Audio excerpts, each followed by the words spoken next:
So coming into this, Eagles offensive stats, including the playoffs, points per game, 28.4, ranked 6th in the NFL. Yards per game, 367.1. That is 7th. See, Pittsburgh, you can get over like 200 total all-purpose yards in a game. It's allowed. Is possible. It's allowed. Yeah. It's allowed. No, it's allowed. It's not illegal.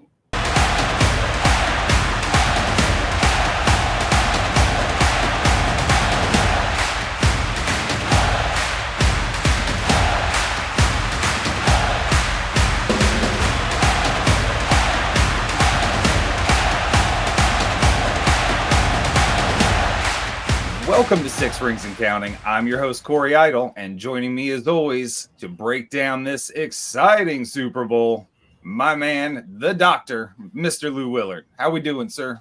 I'm doing great. How about yourself, my friend? Man, I am excited for the Super Bowl.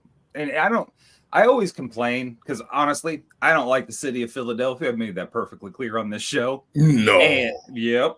And Kansas City, not a fan of, even though I do respect the fact that they are wearing their like the Eagles are wearing their green uniforms and the Chiefs are wearing the traditional white and black pinstripe uniforms that they've worn most of the season. So everybody wearing basically throwbacks. That's it.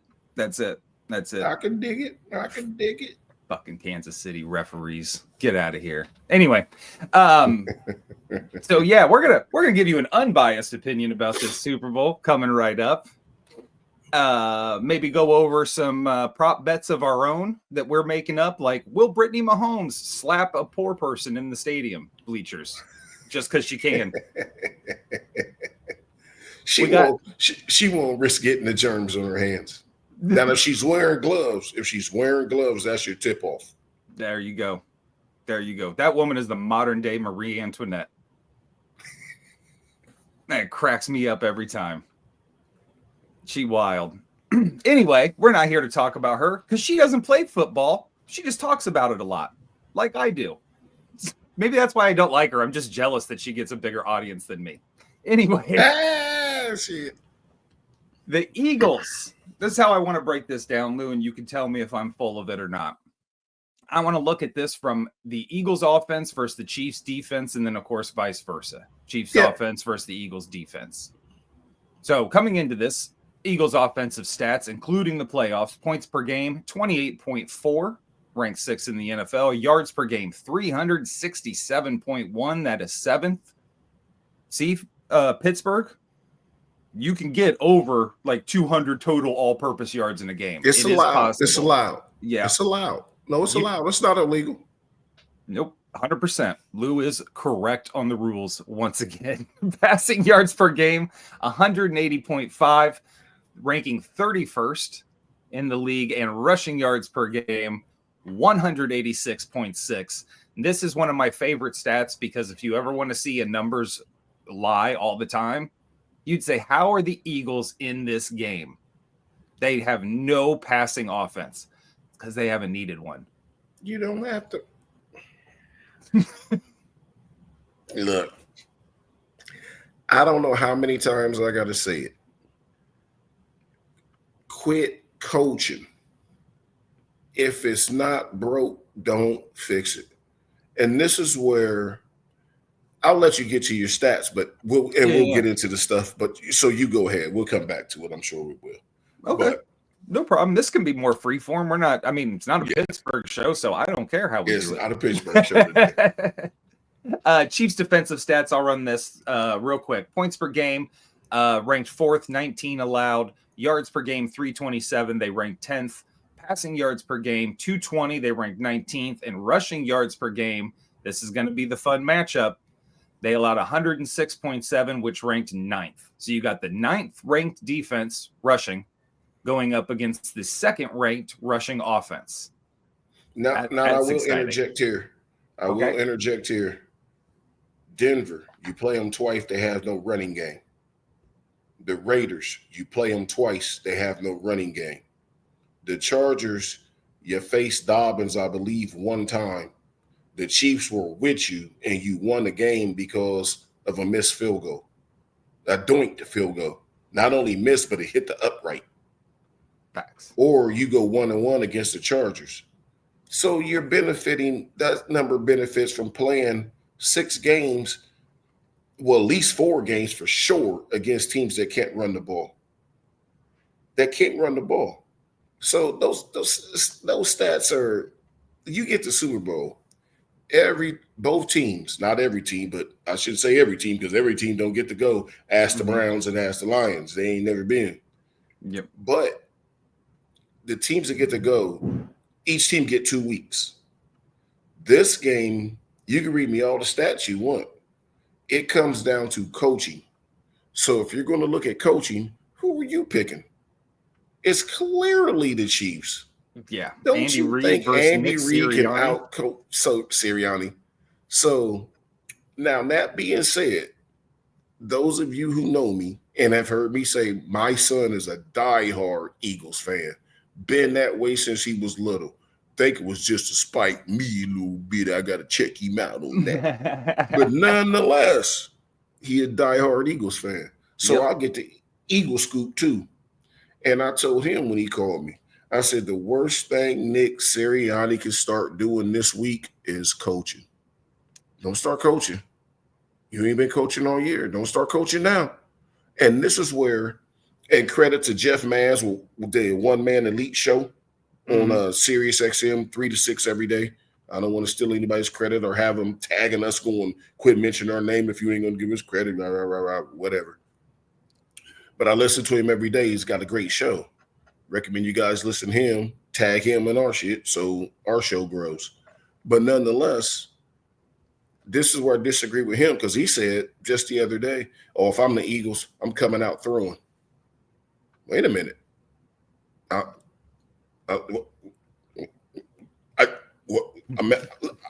rewound the show because I said, I know this dude he know betting, he know football. You coming out throwing. They haven't proven they could stop your run. And they don't have a lead. No. Now, if they stop your run and get a 10-point lead, then you better start throwing. Then the philosophy is, oh, now they know you got to throw. You don't have to throw. You got to throw more.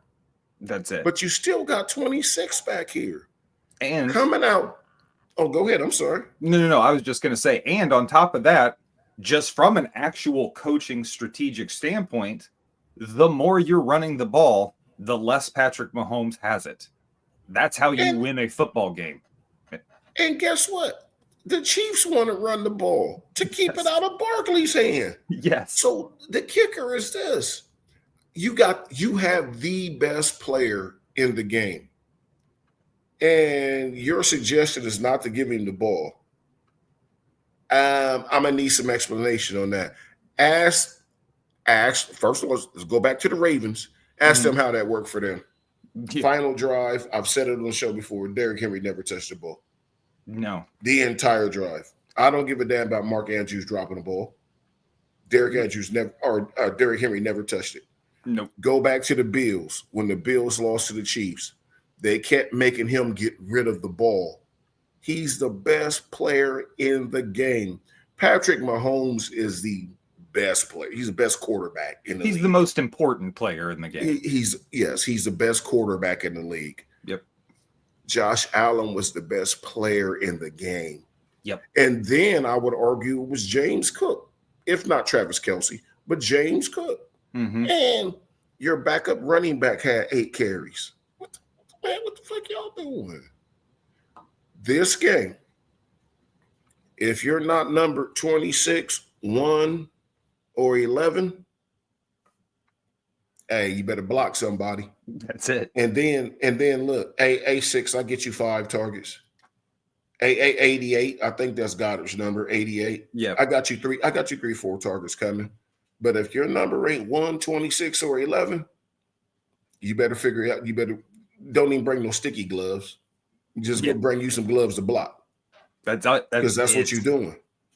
Why are you changing up what you're doing before they prove you can stop what you're doing? Well, I have a theory. I have a theory on that, actually. I want to hear it. I think your man is interviewing for an offensive coordinator position for the Pittsburgh Steelers. Who? Jeff Mans or whoever was saying that you just come Jeff out as the Eagles and throw the ball, because that is an Arthur Smith playbook, 100% of the way. But no, what he's saying is, well, you're right. Switch up what you do. I get what you say. And I'm like, why would you switch up what you're doing? This cat about to have over 2,500 yards rushing. Yeah, no one has come close to stopping it. You're going to abandon it before you even start. I heard a stat today that just it encompasses really how important and how good Saquon Barkley has been this year. He is 30 yards away, 30, from breaking Terrell Davis's all-time single season, playoffs included, rushing record. Yes. He had a chance to break Eric Dickerson's single season regular record. Couldn't do it though because they benched him. They didn't need him. He benched himself. Okay, fair enough. He benched himself because he's not selfish. Right. What he wants to do is hold that Super Bowl trophy up so the Giants can get a really good picture of it. That's his sole goal. Yep. 100%. His coach don't give him this football. He's going to get ran out. Because Jeff Mans is just, I listen to him every day. He cool as hell.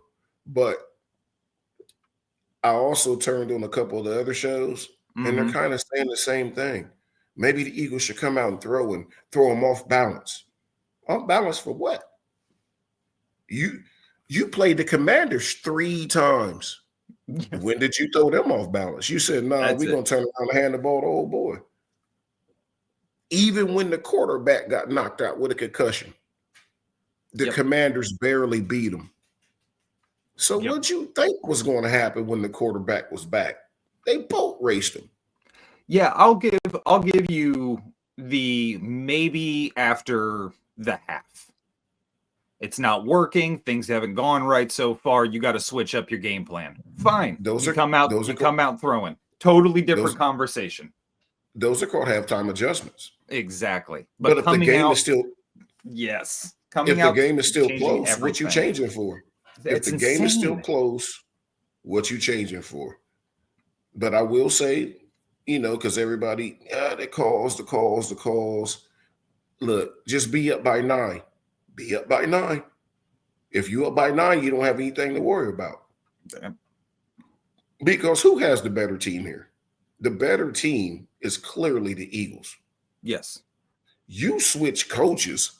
This is not the Eagles aren't getting 1 point. They're giving up 8. Oh, 100%. If you switch coaches. 100%. Instead, the Eagles, because of coaching, are getting a point.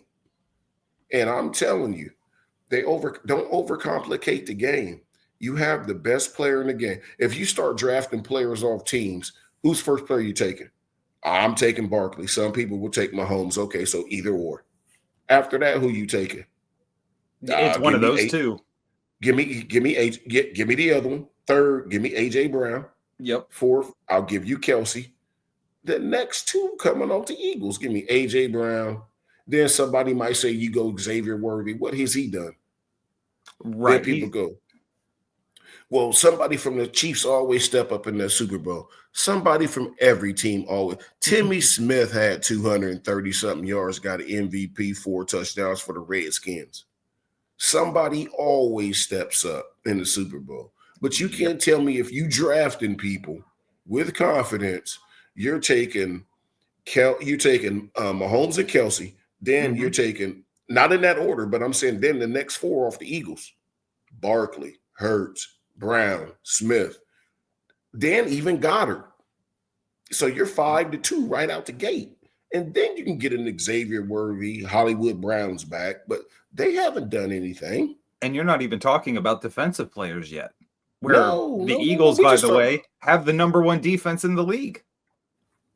So those guys, I don't see where if the Eagles don't commit stupid penalties where the Chiefs can just move the ball on them. Because my prediction is the Chiefs won't have 75 yards rushing for the game. Not one player. I mean for the game. I don't see how they're going to run the ball on them. No. Now I look for Kelsey to get his 100. because they're not going to have a choice. They got to pepper him the ball. That 100 might come on 14 targets. So that means you got him under control because that's 14 targets for 100 yards. That's what I was going to ask you about specifically was Kelce. So I'm going to interrupt you real quick. No, you're good. Kelce this season, it seems like he's had flashes where he's Kelce, but again, everybody's debating, is this his last game or not? This could be it for him. If not, he's got one more season in him at best, and he's done. He's wrapping it up. However, the Eagles typically in there, what are they running? A 3-4 majority of the time? I don't even know. I've never looked into it that much. The Eagles are running a base 3-4. So they're running what the Steelers are running. Exactly. And with that, they play a lot of zone in the secondary. Travis Kelce and Patrick Mahomes have typically eaten when people are playing zone against them. Because obviously Kelce can just find that soft spot and sit down. That's kind of what's made him a Hall of Famer, right? So inside of that, do you see the Eagles doing what the Bills did? Because the Bills had that zone defense as well, but they were also, I don't even know the specific coverage you would call it, but they had their zone defense, but they had a man specifically guarding Travis Kelce. Like when Kelce got into that guy's zone, that guy was on Kelce. It's like a boxing one in basketball. Okay, perfect. You got a guy traveling around with him. But I don't even see him doing that. See, here's the thing. We spent the first half of this talking about the offenses, right? Yeah. Now you talk about the defenses. The Eagles are traditionally, from what you're telling me, a zone team.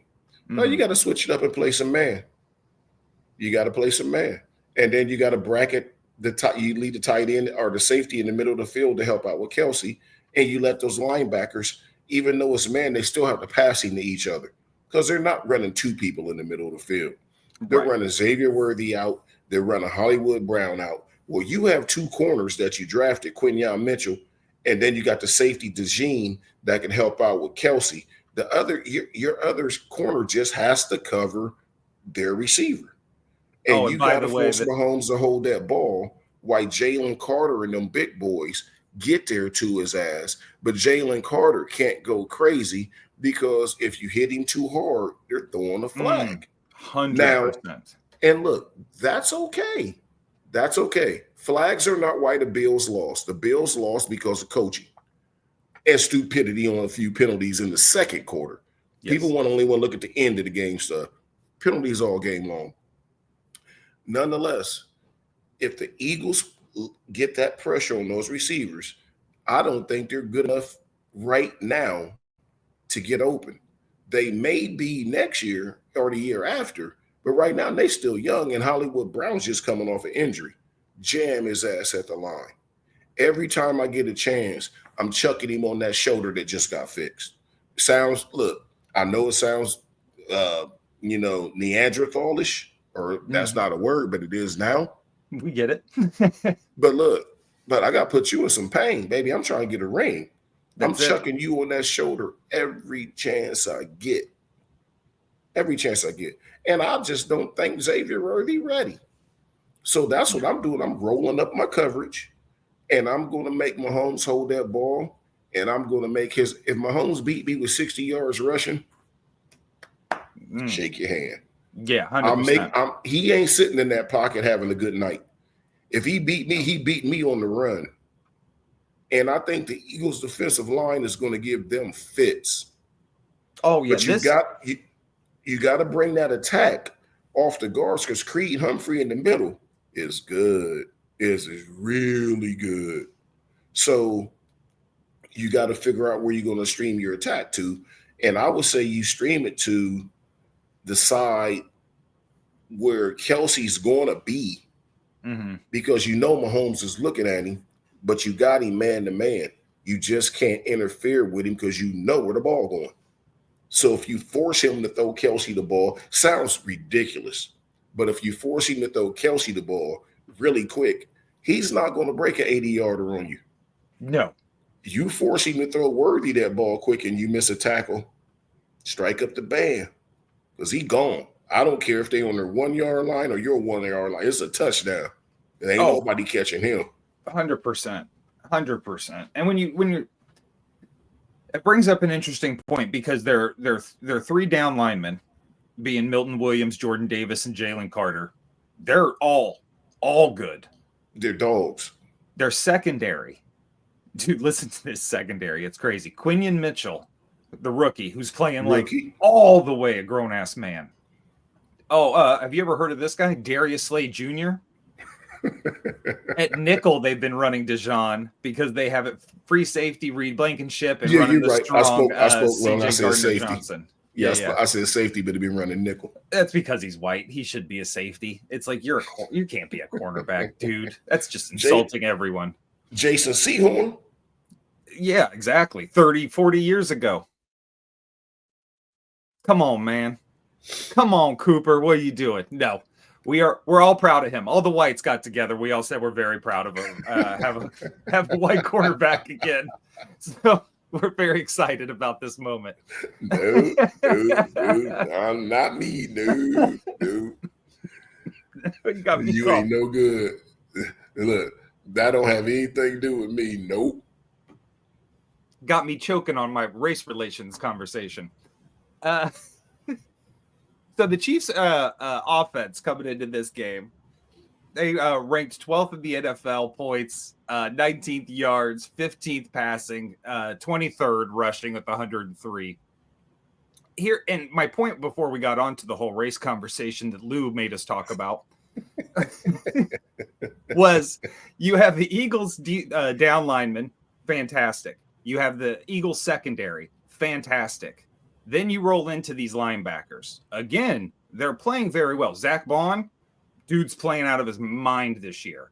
That being said, Oren Burks and Josh Sweat, they could be doing a little better. So that's where Kansas City's matchup has to play in, is getting to those linebackers, getting Kelsey one-on-one with those linebackers. Well, no doubt the loss of Nakobe Dean is huge in this game. I mean, there's no getting around it. Mm-hmm. But that said, the Eagles are so good around him that they should be able to compensate for that. You know, this game is the game is going to be 37-34. I'll give my prediction, but it ain't 37-34. I don't see a high scoring game in any aspect of it. Just because I know the way both teams are going to want to play to win the game. And first off, they're playing to win the game by 1 point. They don't give a damn. Exactly. They score, they'll win 13-10. They don't care. They want to hoist a Lombardi, which is the ultimate goal. But it's going to be a good matchup. But I'm curious to see what the Chiefs defense do against the Eagles offense is what I want to see. Yeah, it seems like, because we were just talking about how the Eagles match up so well with what the Chiefs can bring on offense, and to flip that around, the Chiefs defense coming in with that base 4-3. Yeah. That defensive line is amazing with Chris Jones at the anchor as one of your defensive tackles. I mean, if you were looking for one real group, not a fantasy team, but a real group of an NFL team to stop Saquon Barkley as much as anyone could, this defensive line is there, man. They're good.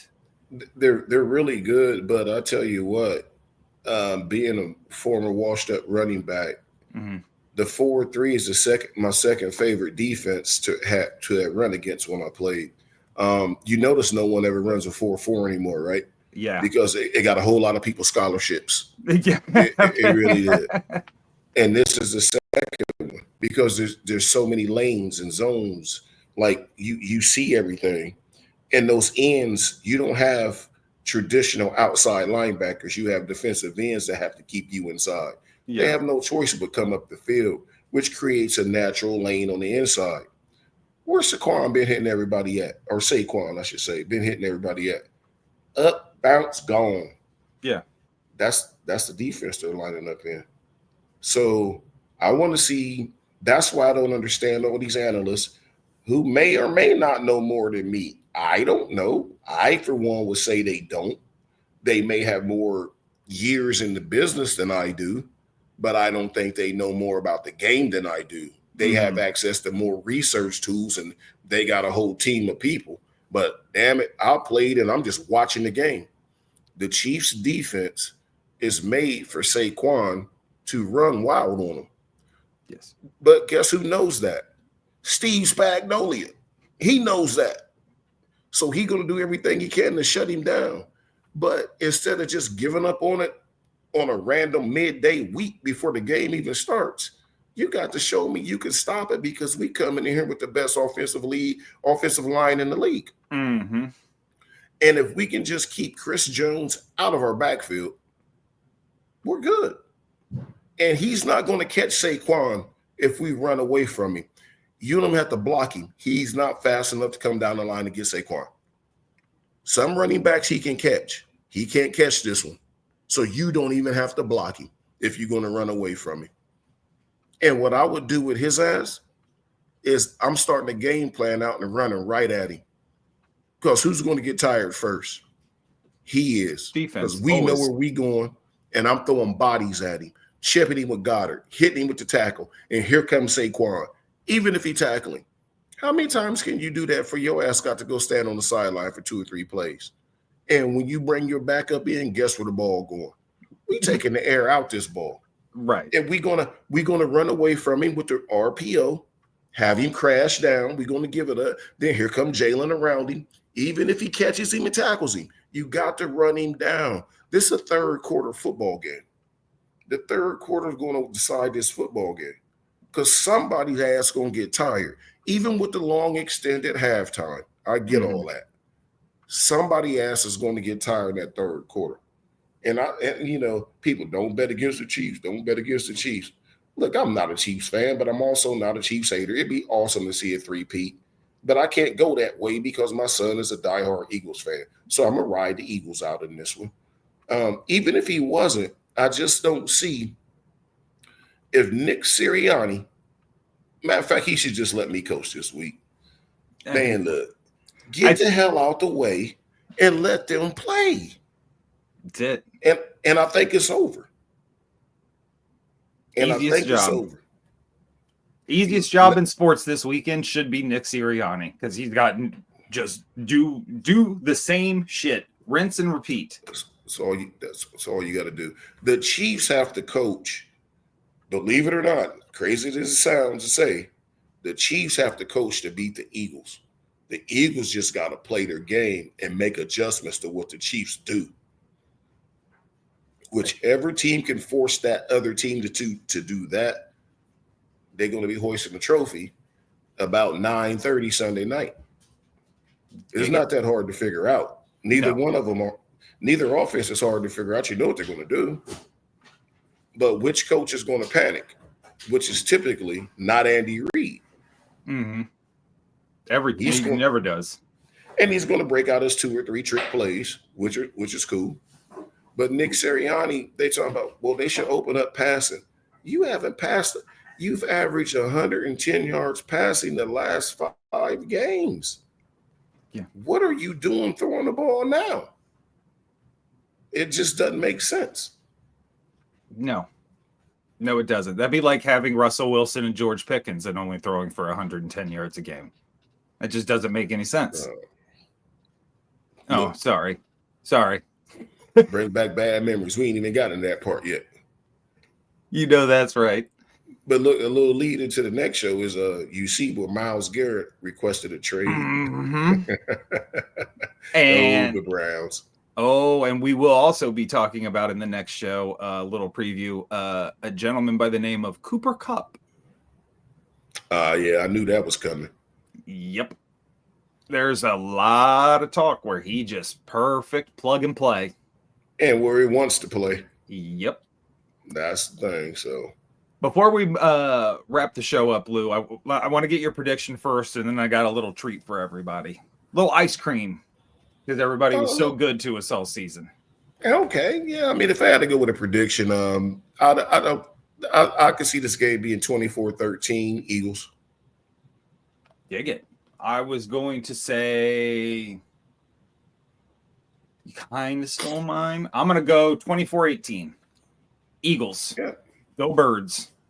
Yep, and and people, why bet against the Chiefs? Man, I'm just looking at if the coach don't get in the way, This is a 24-13 grinded out game. All you gamblers out there, take the under, make your money, get the hell out the way. Wouldn't even bet the game, bet player props. That's the best way to go if you're going to do that. But, nonetheless, I can see the Eagles 24-13 because they know they have to be up by 9. Their players listen to this show. Their players know, they hear us. You got to be up by 9. They might as well win it by 11. Yep. Yeah. Can I just say, before we do move on, because this just kind of struck me. Again, for those of you who don't know, maybe just tuning in, Lou won our fantasy football championship this year. I mean, they knew we had a league. I know we sent the press releases out and everything, but been a busy year already. They knew when we said we had a league that I won. Fair point. So with that, we're now going to put the Eagles as Super Bowl champions with another Willard having a championship going into next football season. And by the way, Lou's son never lived a minute in Philadelphia and is every bit as obnoxious a Philadelphia Eagles fan as every single one of you. Yeah, he really is. He's annoying. It's why I don't know how he picked it up. He watched YouTube videos on how to be Philadelphia annoying, and he nails it. Only with football though. Everything else he's cool. Start talking about football. Eagles, go Birds. Yeah. Hell, I'm ready to choke his ass when we get to talk about football. But one thing we need to do for next year too, since as we close this year out, is let the fans know that we're going to form a guillotine league with UI and the first amount of fans that fills out a guillotine league. Dig it. Oh, by the way, Corey, you're going to have to run that because I don't know how to do that stuff.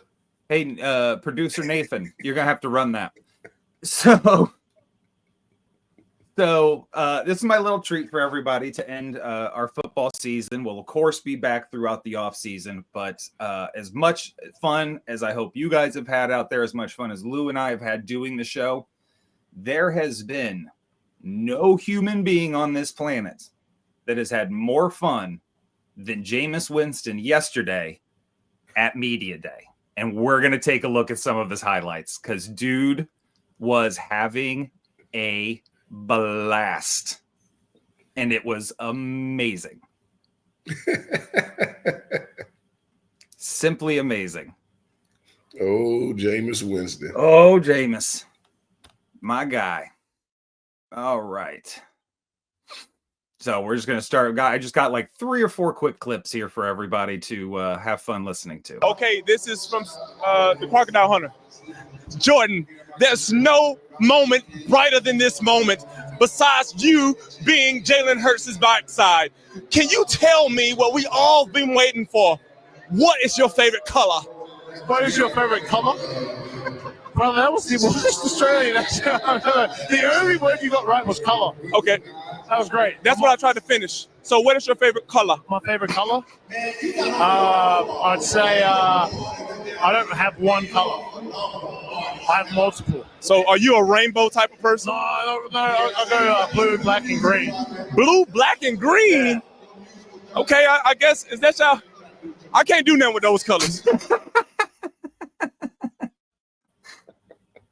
Dude.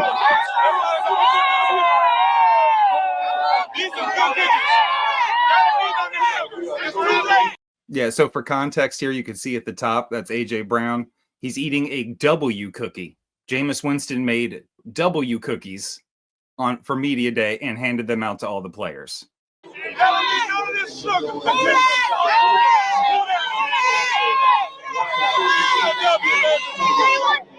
Chief, you gotta catch it.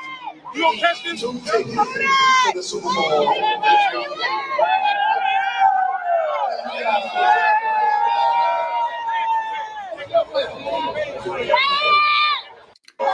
First, I just want to express my gratitude to you. You are the reason why I grew up a Philadelphia Eagles fan. Some people say that your coaching tree is as long as Emerald's shelf tree. What do you say about just the process that you take into and the pride that you take into making sure that your coaches are learning about winning football games? Yeah, listen, I'm proud of you too. You've done a great job. I've been fortunate to have all those guys, and I appreciate. I don't care what Andy Reid has to Saquon. say. One more question. In this free agency, man, I'm a free agent. I don't got no job. Who should sign me in free agency? New York, who? Okay, brother, thank you. Did you hear what he said there? He said, Saquon, I'm a free agent. Who should I sign with? Saquon said, I think New York needs a quarterback. Talk your shit, Saquon. I love it. That dude is off the rails, man, but he having so much fun. If you are not living your life through the eyes of Jameis Winston, you are doing it wrong. You know, I'm just glad he grew up in the aspect where he's not getting in trouble all the time. Yep. And he got two good-looking kids, too. Them little boys are some cool-looking dudes, man. So that was good to see. That was good to see. I'm glad to see him get back on his feet and start acting like he got a little bit of sense if it ain't nothing but an act, you know. Dude, we need to get this guy a talk show because he's the most fun I've seen in a long time. Just having a blast. We need to reach out to him and get him on this show. All right. I guarantee he'll do it. Boy, I tell you what, look. Okay, this is how we're going to end the show. Lou's been passive-aggressive all week trying to get me to restructure my contract. He talking about we don't have the research on this show. He can't get – now he wants to get Jameis Winston. I ain't restructuring nothing, pal. It ain't happening. Boy, howdy. We're trying to take the show to the next level, and you don't want to cooperate. I'm trying to take my tax bracket to the next level, sir. And with that being said, everybody have a fantastic Super Bowl. For Lou Willard, I'm Corey Idle. This was Six Rings and Counting.